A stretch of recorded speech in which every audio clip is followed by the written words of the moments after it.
In today's business world, change is the only constant, and mastering transformation is the ultimate key to success. Welcome to Shift and Thrive. I'm your host, Natalie Nathanson. Each week, we'll bring you conversations with CEOs who delve into how they successfully drove critical change in their organization. This show is sponsored by Magnitude Consulting, bringing you the thinking power of a growth consultancy and the getting it done power of a full-service B2B marketing agency. Welcome to another special edition episode on Shift and Thrive as part of our Go-to-Market mini-series. If you're a CEO or business leader wondering how your go-to-market strategy needs to evolve right now to meet today's market realities, this episode is for you. My guest today is a seasoned go-to-market leader in B2B tech, and he's known for building marketing functions from the ground up, especially in SaaS startups targeting technical audiences. Today, he oversees a team of 6 across both marketing and biz dev at Selector, an AI operations platform founded in 2019. Stephen Ochs, welcome to the show.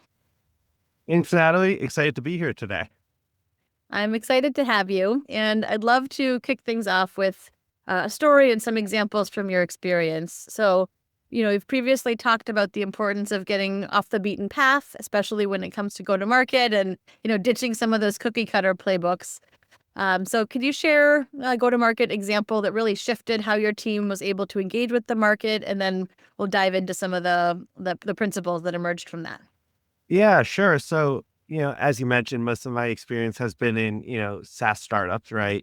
Anywhere from Series A through Series C. And, a lot of these companies are either starting marketing for their first time or evolving their marketing function, right? And so they don't have these expansive marketing budgets and they want to do things in a very cost-effective way. And the traditional channels have become very cost prohibitive, right? The buyer behavior has changed. And, the cost per lead on LinkedIn is now over $200 a lead. AdWords has become very expensive. With the evolution of AI search, now traditional SEO has become a whole different game as well. So the old playbooks that used to work for everyone, have kind of changed, and especially through the COVID years, right? We used to have traditional trade shows and experiential marketing, and, that quite drastically changed and it started to come back, which is great. So, a whole niche started to cut out itself out over the last, I'd say, 5 to 7 years, with influencer marketing starting to penetrate B2B SaaS, right? It's very common in the B2C world where you see influencers on Instagram, TikTok, and, promoting consumer brands, but you're starting to see a lot more B2B brands start to come through that as well. And, I started playing around with that, I'd say in early 2020. And the reason I started doing that was marketing to a technical buyer in general. They don't want to hear from a marketer, right? They want to hear from a peer, someone who understands them, understands their pains, operates on their level, understands the technical depth. So you can't really fake it with a bunch of white papers and things like that. So really what that leaves you with is with a few options. You either, hire someone to come in-house and be that evangelism, or you start working with external evangelists and you start giving that show, don't tell experience. So one of my previous companies, what we started to do is we reached out to this network of influencers and started to create a thought leadership pod. And we would, really tap their shoulders for webinars, for podcasts, and for, also demoing, new features we were making to make sure we could bring them to the community and their relevant audience. And, what we really start to see is our cost per leads were much cheaper. The amount of marketing work doesn't change, right? You still need your content marketing teams, your digital teams, everything like that. But the distribution channels change, right? So what you do is you end up spending less on, just these vanity clicks, and you're spending more for engagement and awareness. I think that's the world we're really entering to. So, I started that playbook a couple companies ago, and it started to really work, and it's starting to become the norm from what I've seen. A lot of my other, CMO peers are starting to do the same, right? They're starting to really lean into the influencer model. And, I think there's just a lot there. And also one of my old mentors, I think he really pioneered the quote unquote community free tooling mechanism, 10 plus years ago. And I've learned a lot from him, and we've started to bring that, and it becomes your number one lead magnet organically and paid, because you're giving people value right away. And I think that's really the importance. Whatever you do, value has to be forefront and center. You have a couple of minutes to capture their attention and their trust and give them reason to want to learn more. It's got to be value driven. Yeah, yeah. I want to kind of come back to the influencer side, and then we can talk more about the community tooling. I think, knowing that a lot of our listeners are kind of CEOs and executives and not all necessarily in go-to-market, I think that there can be some friction between do we try the tried and true, which as we know are not necessarily as tried and true these days as they were 5 years ago, compared to kind of taking these bigger bets where maybe like the metrics don't show up in the same way. Like you said, it's more of a brand play. So how do you talk to kind of your kind of CEOs, the board, around kind of what to expect and kind of what to brace yourself for to kind of harness this and have the stomach for the time to impact, I should say? So I think the one thing that hasn't changed is everyone wants to be data driven, right? At the end of the day, we want to see ROIs, we want to see cost per leads, we want to see cost per SQLs, cost per opportunities.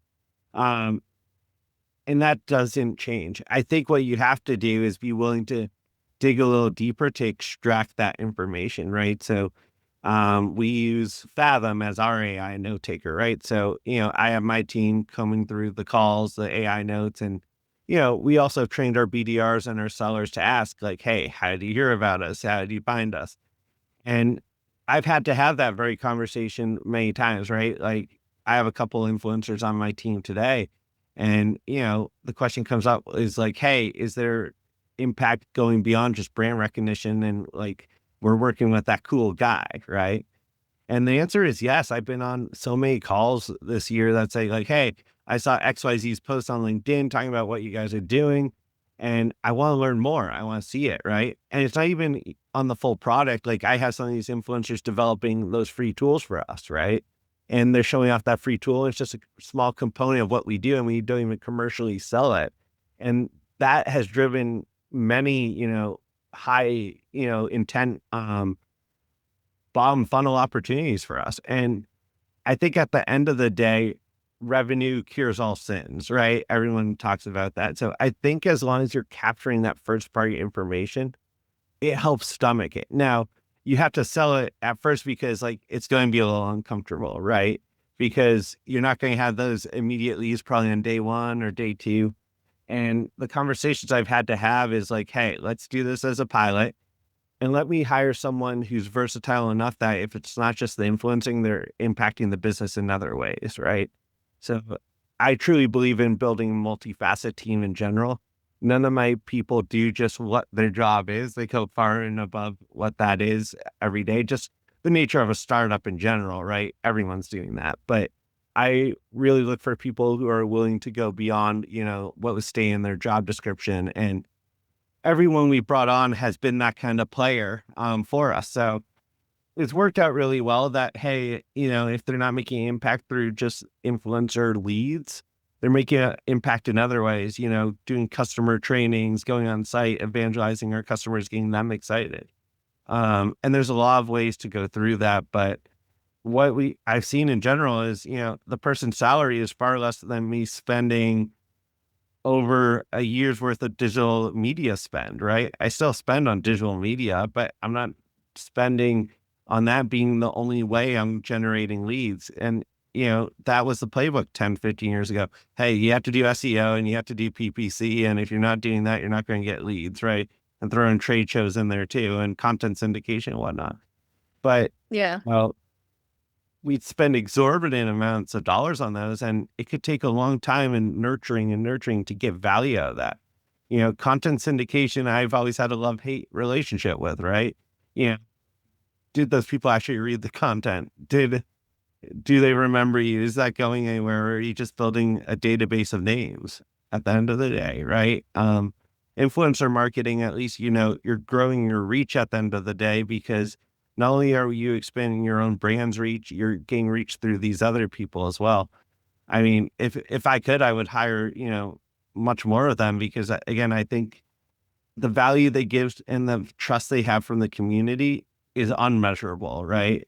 These people trust them, to be the innovators, to be the cool thing. So it helps your brand be front and center. And you're going to get much more value out of that in the short term and the long term over having the prettiest website, the most web traffic, the most clicks, right? Because especially if you're in an enterprise sale, it's all about experiential selling. These sales cycles are 12 plus months. We have to give them a reason to keep engaging with us. And they're getting inundated with white papers, webinars, all these other things. Everyone wants short form content these days, and they want to see something that helps make their lives easier. So it's imperative to provide that. And the ROI, again, you just got to go that extra mile. It's not going to be a UTM code, but it's going to be scraping notes attached to the opportunity through your Fathom or your Gong or Fireflies, whatever tool you may use. And just make sure your team's trained to ask, some of those leading questions of like, hey, how did you hear of us? How did you come across? That first party data is more accurate than, those scrapers will ever be anyway. So just always back it up and train your team well to do the right things to provide the data you need.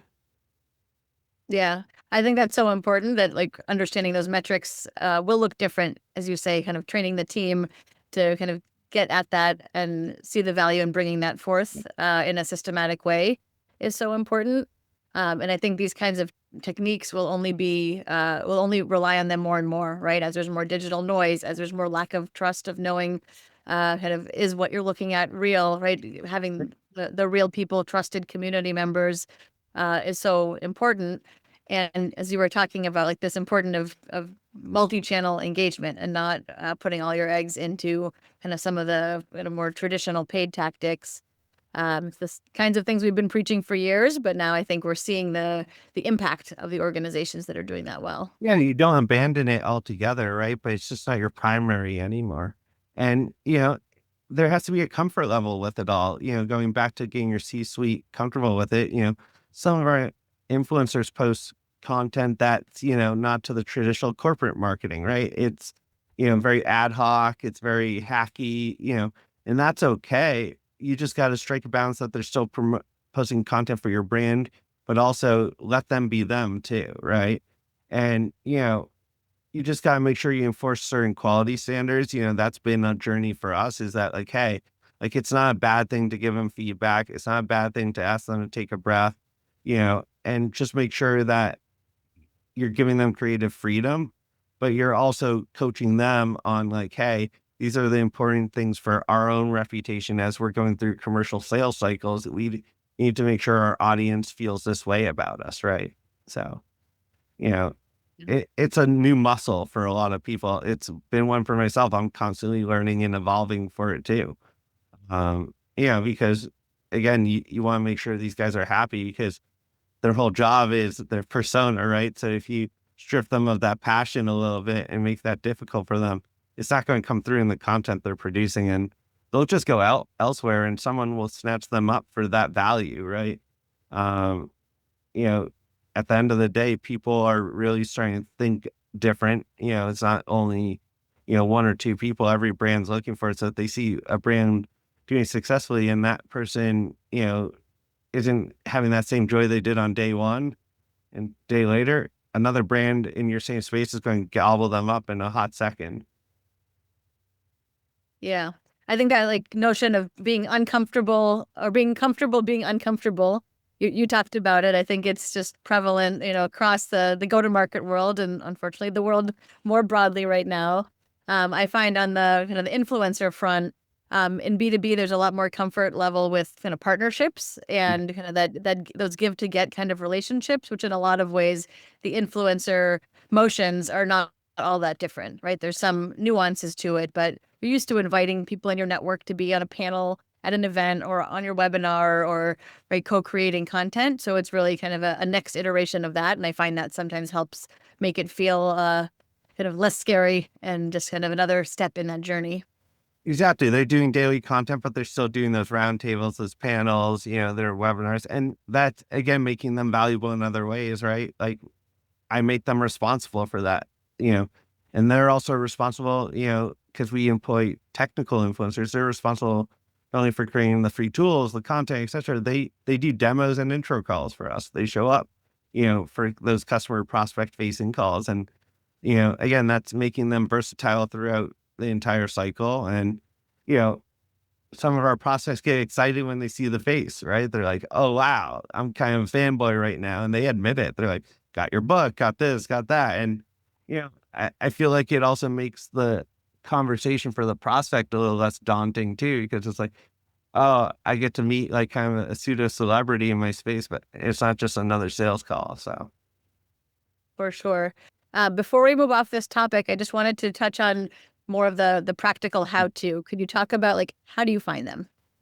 sure. I do a lot of manual scraping, through X, through Reddit, through, TikTok, through, Instagram. You end up finding them, and then you also ask your customers too, like, hey, where are you getting your information? Who are you learning from? Who are you talking to?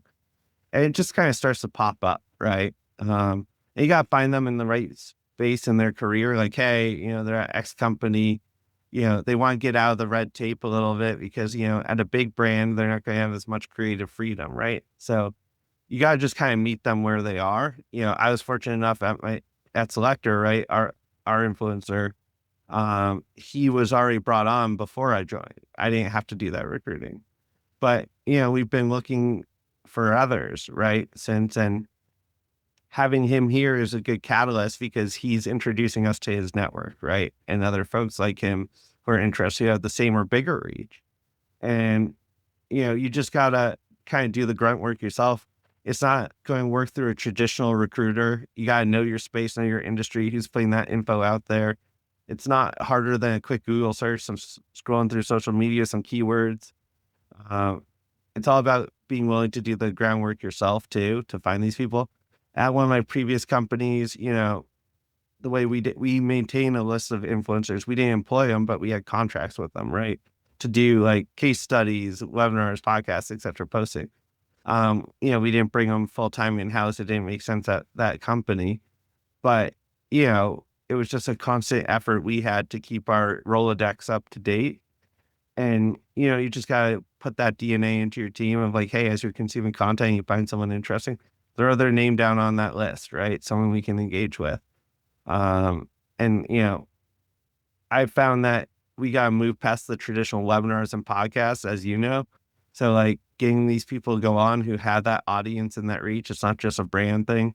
That's important. So I make that part of that muscle anyways, right? Most companies are doing podcasts and webinars. So you're always going to have a list of speakers and panelists. So it's a good way to start there. And then as you engage with them, as you build trust, like you can have that conversation, bring them in-house, have them work full time, see if that's what they're wanting. Because if they're not making enough money on their own to fully support and monetize it, as their full-time thing, they still need a corporate 9 to 5 job to pay the bills, to give them that career freedom. So it's all about, finding that happy medium. Most of these guys aren't going to have, the 100,000 millions of followers that are going to pay their bills every day, right? Some are lucky enough that will, but there's a lot of good influencers out there of 10, 20,000 followers who can make some good side money doing it, but it's not going to support their families. So you allow them to still do that, but then you make it part of their 9 to 5, which gives them that kind of bridge of where they want to go to. Yeah, no, I think that's all super helpful advice. I ran a deep research report on something recently. It was kind of a nichier topic within the space, and said, okay, who are the other people talking about this, right? So there are so many different ways to get at that data today, and then you really start the digging process as you were talking about. Yeah. And, I think it's easy to get comfortable, like having other people do your recruiting, do those things. Like I've been in a position a couple times where I don't have a recruiter, right? So I have to do my own recruiting, my own talent sourcing. So like, I feel like as an effective leader in general, you should always have like a roster of people you want to reach out to. Even if you don't have a rec open, start those conversations, right? Whether it's for influencer marketing or other pieces of marketing, you should always have a Rolodex of good people that, hey, when you do get that budget, you do get that headcount, you're ready to act quickly. Um, and it's all about through social, engineering on your own too. You're not going to do that through just ZipRecruiter resumes or Indeed resumes. You gotta really go out there and reach out yourself a little bit too. And, just don't be afraid of that rejection of like, hey, like not interested right now. Just try to build a relationship with, people you'd want to have on your team one day. For sure. Stephen, I'd love to shift into a topic top of mind for everybody these days is AI and AI Yeah. in go-to-market. I know your purview is across both marketing and biz dev. Would Yeah. love to hear maybe one tangible way that AI has really improved your team's go-to-market execution. And you can kind of choose whether that's on the marketing or biz dev side. I can give a little example of both because I think it's impacted both ways. And, we're not doing any really fancy playbooks where, we're using tools like Clay or any of these other automations. Like I want to get there, but that's a lot of work where we have other things in front of us, right? But there's fundamental things that AI has brought value to. We're using it, for email content generation, right? I don't want my content marketers spending cycles writing a bunch of emails or other short form content that, we can have AI spit out. So we use it that way. I don't employ a graphic designer. I have people who know enough about Canva and Photoshop and whatever to do a little bit, but I've trained them all on GPT and other things to, produce multimedia content that way. And, we have an army of freelancers as well, but, you know, AI can get you most of the way there for your everyday social graphics and things like that. So, we save cost on that to have the bigger um, tasks handled by, more specialists, right? The things I want on my website, the things I want in our decks, that I want more love and care into, I'm going to work with a, seasoned designer. The things that are just for a quick click or, a thumbnail, AI should take care of that, right? And then AI should be able to give the frameworks for most of our blog outlines, things like that. We use tools like Writer.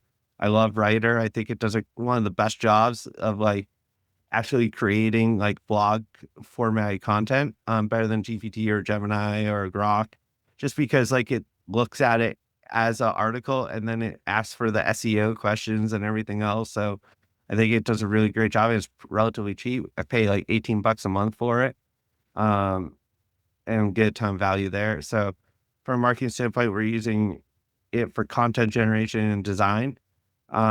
My goal is to get us to start using it more for automation and AI engineering with like tools like Clay and things like that. So in the back half of this year, I'm going to hire like a ops, marketing engineer kind of person to really tinker with our tooling and get it, in a much more AI friendly state.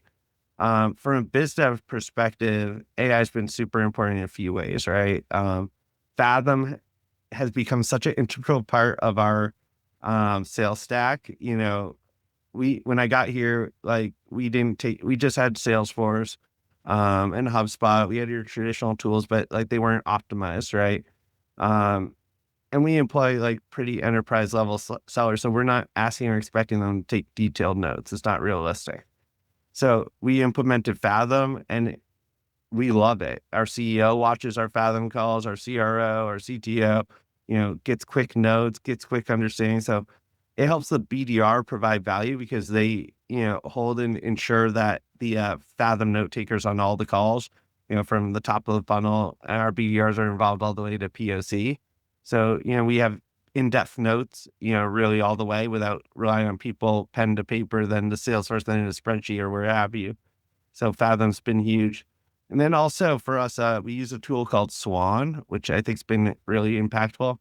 Um, Swan lives on our website, and I can put our key demographics into it and tells us when someone from that company comes in. It does AI research saying, hey, have they had major outages? Have they looked at tools in the last 12 months? Here are the key contacts. Here's an AI message for them. And it can auto trigger it into email or LinkedIn. That's been really cool for us and impactful for the BDR side.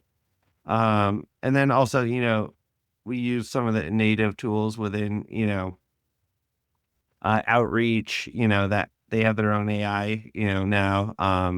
And, our BRs use GPT and Gemini to craft some of their emails for their sequences. So, and we use a auto dialer too called Nux that has an AI component. So, we use a lot of components of AI. My goal is to become a little more creative with it, right? Find ways to help AI differentiate ourselves since we are an AI company, right? At the end of the day. So like, how can we use AI to stick out through the noise at the right times and the right moments? So that's an active project we're working on every day. Yeah. It sounds like you've really invested in getting a lot of those kind of core building blocks to get kind of Yeah. the kind of phase one of value, which I think is the most important place to start. And then you start to push of how do we think differently? How do we like really use this in ways that are unique to our organization and our own kind of go to market approach and all of that, which I think is a shift in mindset for some on the team. I'm curious what you're noticing or how you're leading the team as far as those that are maybe more eager to kind of throw everything they know up in the air versus kind of coming along for the ride. So before I go there, I think one thing I really want to emphasize is I think it's important to take off the rose glasses with AI, right? And think there's just this magical AI, a magical bot that second you deploy is going to do all the work and all the value. AI doesn't work without good data, right? So if you stumble into AI and expect value on day one, but you don't have the good data and foundations to feed it through your CRM, through what your other databases, et cetera, it's not going to be impactful. So take the time to build those foundations and get your data in a digestible state for these AI engines, because then that's when the value starts to come and when the AI can be impactful. If you think it'll be impactful just from, saying you have AI, you're going to stumble a bit, right? And you're going to struggle to get to value and efficiency. So really don't be afraid to say to your leadership, saying like, hey, I want to go in on AI, I want to adopt agents, etc. But I need to make sure our data's in a good place first, right? Make sure, and if they say, okay, when you have that done, make sure that becomes your priority project for you, your team, etc. Make sure your data sources are taken care of, are, hygiene's being taken care of, because then you'll just be in such a better place and glad you did that. Yeah, I think that like it's could be considered kind of the unsexy part of go Yeah. to market, but it's necessary evil, and I don't even want to say evil because it's Yeah. necessary in order to kind of unlock full value. But I think we're seeing a resurgence of making sure you have the right foundations in place Right. as a way of being able to build on top of that. Even like you mentioned Fathom earlier, for us that's been a huge unlock as well. And that becomes a whole data source. But then you need to think of, well, how do you grab that data and how do you take kind of all of that and do the right things with it? And so even like naming conventions for your meetings and things like that, that again, it's the unsexy stuff, but it's important to be able to get the full benefit. Exactly. So I just think that's important for everyone to remember.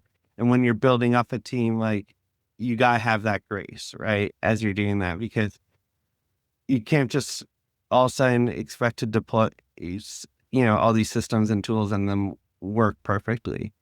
You know, um, Salesforce, HubSpot, et cetera, haven't become any easier over the years to deploy and get value. You still got to put that grunt work in. So really make sure you have those foundational principles and, ask for that time early and often, right? And just make sure that it's known that you're taking that time. Yes, for sure. I'm glad you made that point. And then so I want to come back to the kind of change management and how the team is evolving, how they work. Are you finding some people are kind of naturally kind of excited and moving in this direction? Is it more of an initiative that you're kind of pushing the team I think towards? it's a hybrid, right? I think a lot of my team members are all just like kind of naturally curious and excited. And that's what I look for when I hire in general. People are willing to think outside the box, are self starters.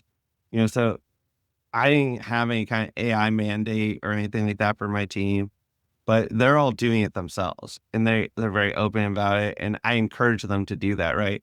Like, tell me the ways you feel you'll be the most productive and bring more value to the team, and I will enable you to do that, right? And that's kind of the culture I've always wanted, because like, if I'm barking orders at them, I don't think they're going to be the best versions of themselves, right? I want them to like make sure they're like finding ways to be the most impactful, and they're excited about that. If they're not, like, they're probably not the right fit for my team in general. If they're not, bringing that energy, that charisma and curiosity, um, because I don't want to be a micromanager at the end of the day. I want to put in processes. I want to make sure we're all following things and we're all executing at the end of the day and we're all, hitting our goals. But as long as that's happening, I don't want to force how you do it to get there, right? I want to make sure that you have some creative freedom to work as the best version as yourself.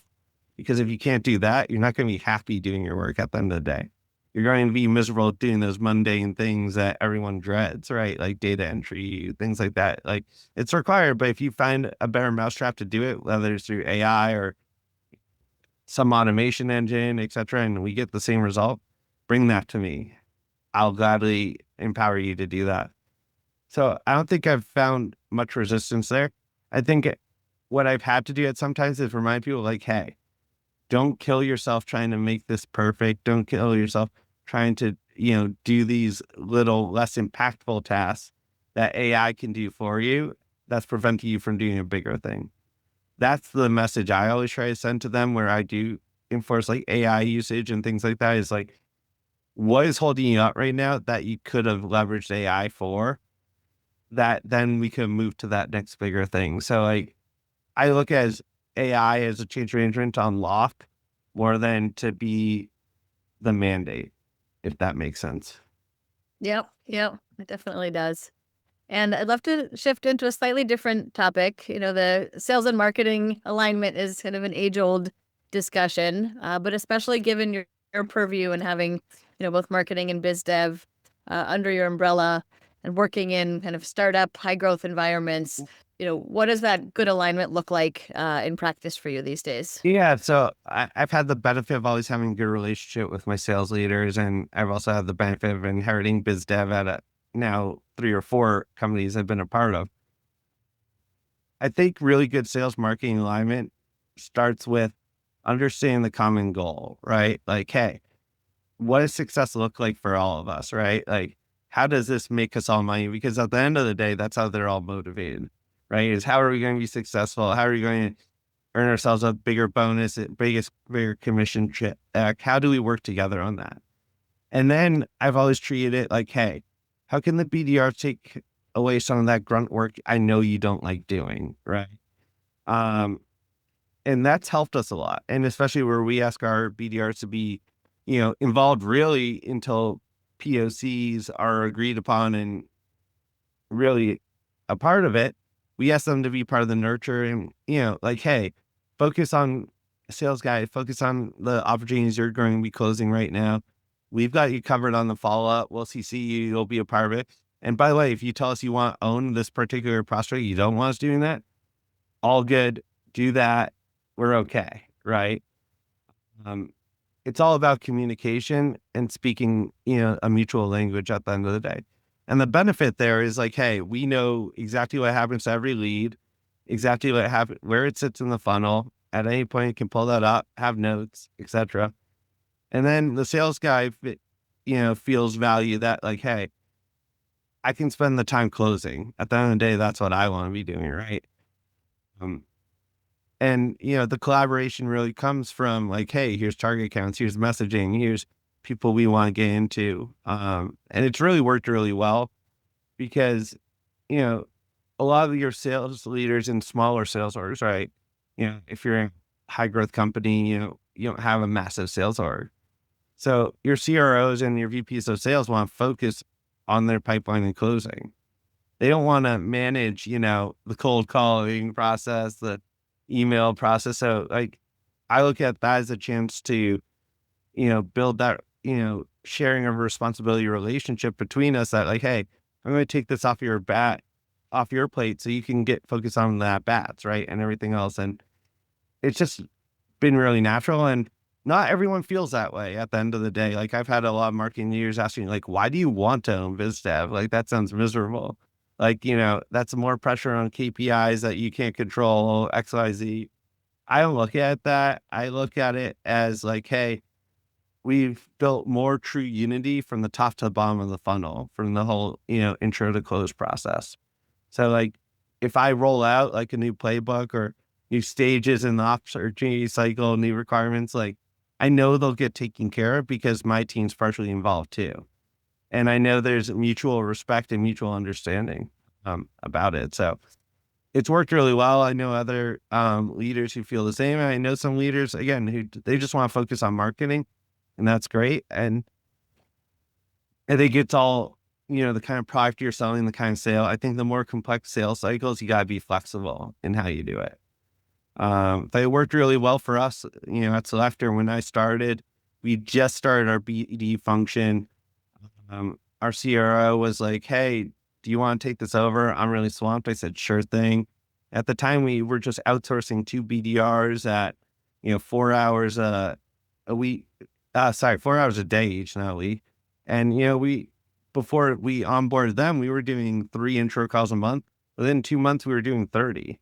So like we really scaled up. We decided to bring it in-house, and that function's become an integral part of our pipeline, from top to bottom. And, we're finding out ways to make it part of accelerating the funnel, shortening sales cycles, and just having a more cohesive team in general. So, I think with sales and marketing are aligned, businesses flow much better.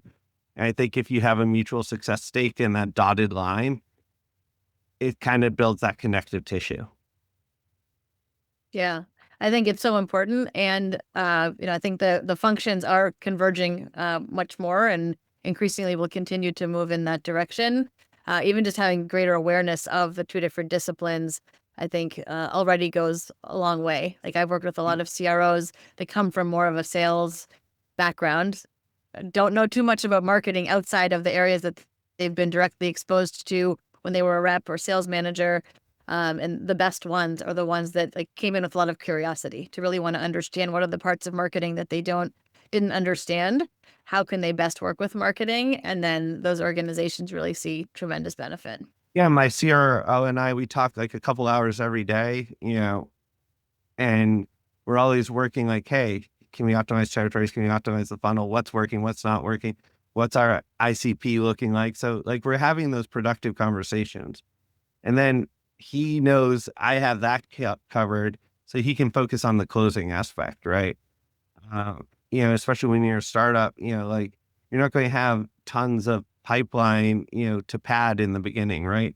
So making sure that you're on top of your deals and everything is really important. And then he knows I'm building that top of the funnel, so he doesn't have to worry about that. So like he's not worried about how many intro calls his team's doing or demos. He knows that we've exponentially grown that. So he's worried about like, hey, how we get this customer through POC, how we get them closed, how are we executing?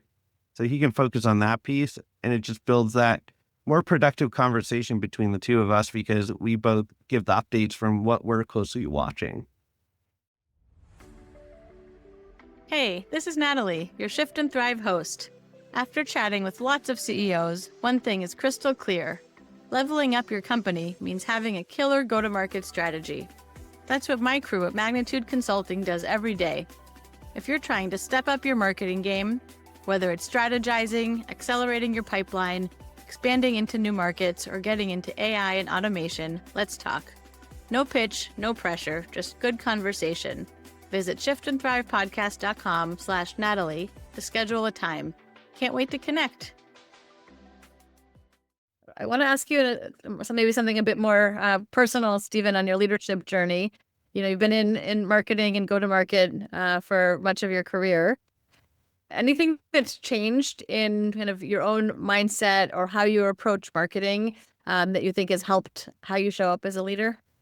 Yeah, I think what's changing my mindset is like I always, I always was worried about, hey, what if we have one bad quarter, right? Is that going to derail everything and derail trust and put this exponential pressure on? I've learned to take that pressure and put that aside and focus on the longs of the short game. If you always focus on short-term results, you're not building long-term sustainable success. And I think it's really important to, have that healthy mental balance Because if you let the short term weigh you down too much, like, yes, you need to pivot, you need to generate revenue, you need to generate KPIs, like, absolutely. But if you're sacrificing long term success for a short term band aid, it's going to hurt you later. So as long as you're willing to have those honest conversations, not be afraid of, the conflict that could come from that, I think it sets you up to be a much better leader, and you build a much more sustainable relationship with leadership too. Like, you don't have to say yes to everything, and you don't have to always, worry about pleasing everyone. I used to do that. That was just part of my DNA. And I made a conscious effort to, kind of shift like, hey, I still want to make everyone happy. I want to make sure we're delivering, but I'll dig my foot in where it matters now. And like, don't be afraid of, the uncomfortable tension. It's going to happen. Um, don't let it completely derail your vision, what you're doing. Make the pivots as you need to, but if you're in a long-term sales cycle of 12 to 18 months or anything like that, like, stay the course as you can, pivot short-term wins when the opportunity presents itself, but don't always just focus on the short term, like what's happening in the moment, because a long sales cycle is subject to so much change that if you keep changing with it, you're not going to have anything that's measurable or repeatable. I think that's really good advice. And I think to some degree comes back to something you were talking about earlier with the influencer programs, right? You're not necessarily going to put that in place in that same quarter, kind of reap the full Mhm. benefits of that. So needing to look for, where are those quicker wins, low hanging fruit, but also knowing that usually the biggest impact areas are ones that kind of take time to build and see the full value of. Yeah. I think we've entered an age where quality is more important than quantity. I used to be so worried, like, am I hitting those numbers? But I think if you focus on, are you improving conversion rates? Are you getting better quality deals?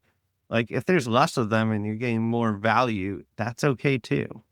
Like, focus on those things. Focus with that kind of revenue first mindset on, like, hey, what's driving value through the business, not what's just driving value for marketing KPIs. Because if you focus on just always having to defend marketing KPIs, that goes back to that sales marketing relationship. Like, it's going to create fractures. It's going to put you in a bad place because, you're not going to own what can be done better. And you're always going to be putting, the ball in someone else's court or trying to pass the blame. Like, that doesn't work, right? It really needs to be like, everyone's a seller, everyone's a marketer. Have that mentality that you're in this together. Don't bifurcate the funnel of like, you own this, I own that. Like, good luck, right? And it really needs to be like, hey, how do I create a great relationship, a great ally, throughout all the functions in what you do? And, you know, don't don't hide failures, but celebrate your successes too. So Think that's very well put. And I think so much of that does come down to the culture and the leadership at the top. And so, to a lot of degrees, like the CEO needs to kind of give that permission and make it okay to look differently at kind of how you look at your metrics, how you look at your initiatives, and all of that. Which I have one other question for you on a related note. Um, you know, is what is something that you wish more CEOs and founders understood about go to market? I think I wish more CEOs understand there's no silver lining playbook, right? That works everywhere, everything. And from day one, you should bring in whatever playbook you've used and it should work right away. There's a learning curve and it should be able to be iterative, and just have those open conversations and examine all aspects of the business and examine all aspects of marketing, right? And talk through like the different opportunities and focus again, where are we going to invest in now versus later, and the why behind it. Just encourage those open, long conversations. Don't just ask for something and be okay. Even if you get the yes, right? Like, it's great you get the yes, but make sure they understand the why. Like, don't just stop the conversation at the yes, like, just because you're like, oh, I should get off the phone, and stop, selling, just really make it sure you have that, really good alignment. That's really important, right? And understand who they are as people. Like, I've had leaders who, just, I think it's good if you can have that self-awareness of who you are and your shortcomings and your strengths. I've had leaders who are very open with like, hey, I'm just a paranoid person by nature. I'm going to ask, I'm going to do these things. Like, so just know your leader and who they are. Like if they're a paranoid person, just arm them with data. If they say, I don't need this anymore, then you can stop. But like silence doesn't always mean that you don't have to communicate and do the work. Like over communication is key, I think. And I've, to this day, like there's been times like, oh, things are going great. Like I don't need to send this report. He hasn't asked for it for a few weeks. Shouldn't stop doing that, right? You should still like make sure you're in that rhythm and in that muscle, because like all it takes is that one bumpy week where there's so much other stuff going wrong. And then they're going to look for that piece of information. They're not going to have it. And then they're going to be like, what's been going on, right? So just always arm your leadership with the information they need to feel good or understand what's going on, right? Don't make it too complex. Short and sweet is better, but just make sure they have enough to understand the why behind what you're doing and the progress, the blockers, all of the above, like just list it out. And if they say like, hey, I don't need this anymore, great. But like always make sure you're given something. That is great advice, and I think we can all benefit from hearing that and reminding ourselves of it. Thank you, Stephen. I've really enjoyed this conversation. Likewise. And thank you, too, to everyone listening. I know I loved hearing about so much of what Stephen shared, why he believes in influencer marketing and how that's worked for them, the true shift towards quality, not quantity, and the importance of that in today's environment. So if today's episode gave you any valuable insights and ideas, and I'm sure that it did, please share this with a CEO, founder, or go-to-market leader in your network. We know these are the kinds of conversations that help us scale smarter, build stronger, and create more resilient go-to-market engines. So thanks again, Stephen. No problem.